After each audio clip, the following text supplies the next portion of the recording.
Je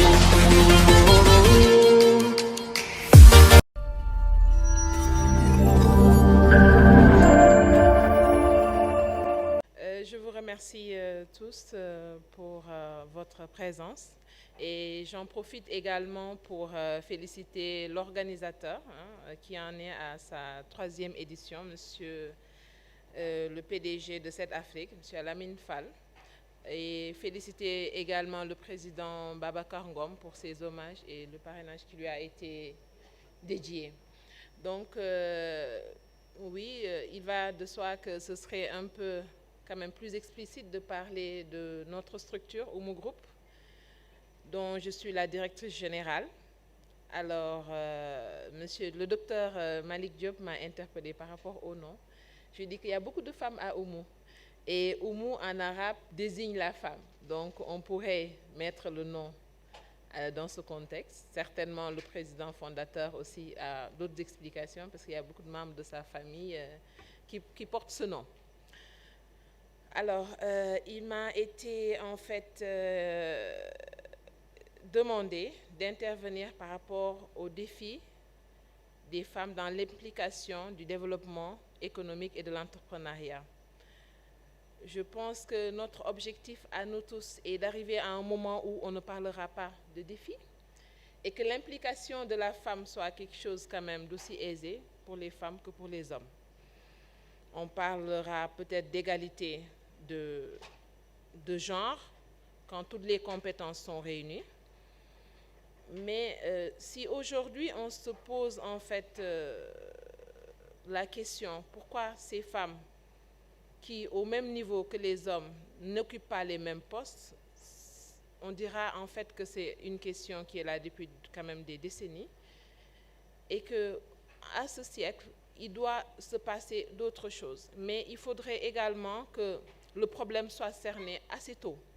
C'est-à-dire aujourd'hui, quand une petite fille de 6 ans, 5 ans, un garçon entament le cursus scolaire, ils y vont ensemble avec les mêmes chances.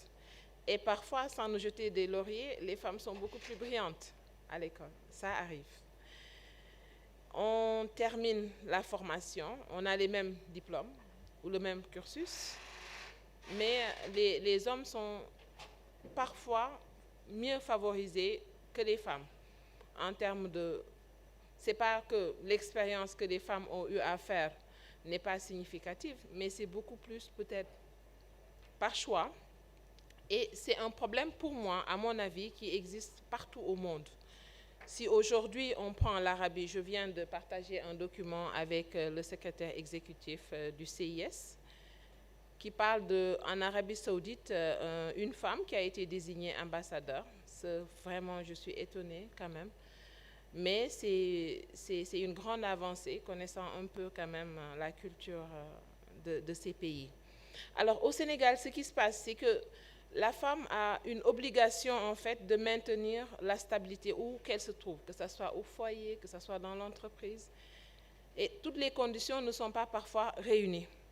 Ce qu'il faudrait savoir, c'est qu'une femme ose prendre sa place dans la société, qu'une femme ose briller, n'est pas de l'exception. Ce n'est pas l'exception. Parce que si on retourne un peu par rapport aux histoires que nous avons eues à partager en famille, nous savons que les mamans, quand même, elles sont là, elles se battent. Et j'aime prendre l'entrepreneuriat à son plus bas niveau, enfin, je ne dirais même pas à son plus bas niveau, mais à son premier niveau, au Sénégal, particulièrement ce pays qui nous est cher et qui nous interpelle beaucoup. Les premières entrepreneurs, en fait, ce sont les dames. On les voit s'activer, en fait, dans des activités peut-être qui ne sont pas, qu'on ne pourra pas chiffrer à des milliards, à des millions, mais quand même, elles se démerdent pour maintenir un niveau familial correct. Je prendrai l'exemple des femmes que je vois dans les marchés, poissonnerie, dans les marchés légumes, et partout, hein, elles font beaucoup de choses quand même pour maintenir l'équilibre de leur famille, le bien-être de leurs enfants. Donc je ne peux pas aujourd'hui venir parler de ces entreprises, de ces grands groupes qui sont dirigés par les femmes, parce que c'est des choses qui sont vues de tous. Mais quand même, si on prend l'entrepreneuriat à un niveau assez premier, elles sont là et elles s'impliquent. Quand c'est nécessaire, elles font des efforts, elles créent de l'emploi même, hein, parce que voir une dame qui a sa petite table au bout du coin, minimum, elle a 3 personnes en sa disposition qui l'aident à faire ses affaires. Donc pour ce défi-là, je dirais qu'on en parlera à un niveau peut-être beaucoup plus avancé, où vraiment ce sont des batailles peut-être de genre, ce qui ne devrait pas se poser. Ça devait être beaucoup plus une bataille de compétences. Mais ce n'est pas cette chance que nous avons pour le moment au Sénégal. Bien vrai que le Sénégal fasse partie des pays où les femmes sont beaucoup plus à l'aise, aussi bien, si on cite certains pays en Afrique quand même, où les femmes ont une bonne position, sont respectées, font ce dont elles ont envie de faire. On parlera comme monsieur le vice-président du CIS l'a souligné, Rwanda, Afrique du Sud et le Sénégal. Mais moi, je voudrais juste revenir par rapport à certains points qui ont été débattus tout à l'heure, par rapport à l'équilibre qui est nécessaire dans un pays économiquement entre les importations et les exportations. Mais quand un pays est poursuivi en fait par un instinct de survie de ses populations, c'est difficile, je pense, peut-être à un niveau microéconomique, s'inquiéter un peu de la balance des paiements. Je pense que c'est un instinct de survie qui pousse ces femmes à entreprendre, à travailler et à vraiment bénéficier d'un certain niveau de vie correcte. Alors,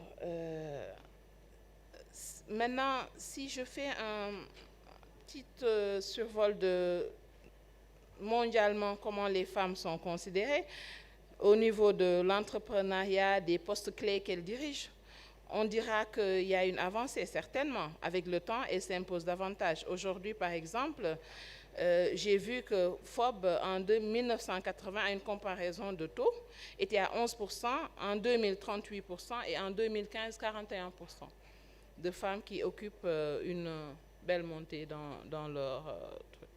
Donc moi, je profite en fait de cette rencontre pour encourager ces femmes à oser briller, à aller au-delà de leurs rêves et que le genre ne soit pas un handicap. Il faudrait que vraiment qu'on puisse se dire, c'est ça notre objectif, c'était ça notre rêve qu'on a transformé en objectif et on y arrive. Voilà.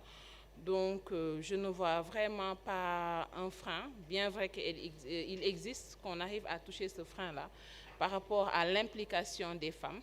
On constate qu'elles ne sont pas où elles devraient être. À compétence égale, peut-être un entrepreneur prendra un homme à la place d'une femme. Mais je pense qu'elles sont à encourager et on voit davantage des choses qui nous motivent pour aller de l'avant et vraiment faire des choses concrètes. Donc vraiment, moi, personnellement, directrice d'une entreprise de distribution d'équipements, des nouvelles technologies, j'ai à peu près plus de 50% du personnel qui est constitué de femmes. Elles sont fidèles, impliquées et très dégourdées à ce qu'elles font. Et quand je vois également d'autres femmes émerger du lot en tant qu'entrepreneurs, je salue. Mais je me dis que si toutes les conditions ne sont pas encore réunies pour qu'en fait elles soient en tête de tout, il faudrait vraiment s'y mettre et leur donner la possibilité, les hommes. Je ne pense pas qu'on soit à une ère de préjugés pour les femmes, mais je pense qu'elles doivent être vraiment beaucoup plus motivées pour y arriver et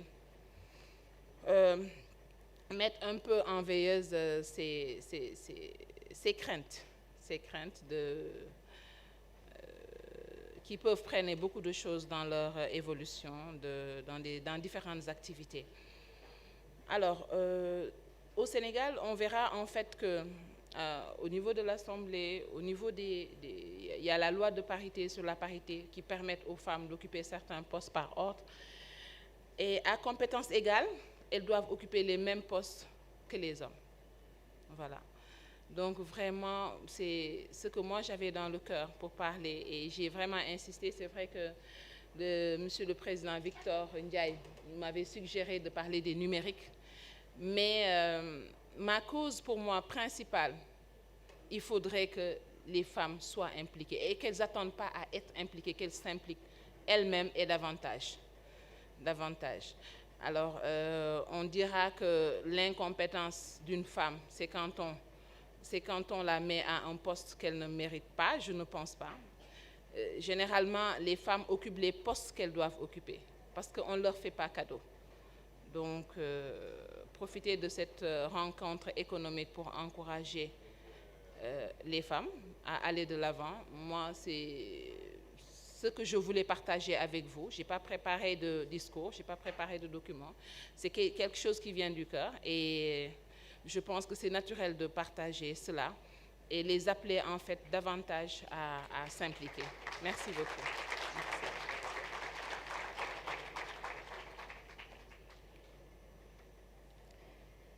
Alors, si au niveau du CIS, il y a beaucoup de dames, je pense que je suis la seule à être présente aujourd'hui.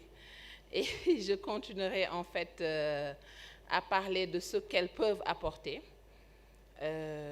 Mais il faudrait également que certains problèmes puissent être soulignés.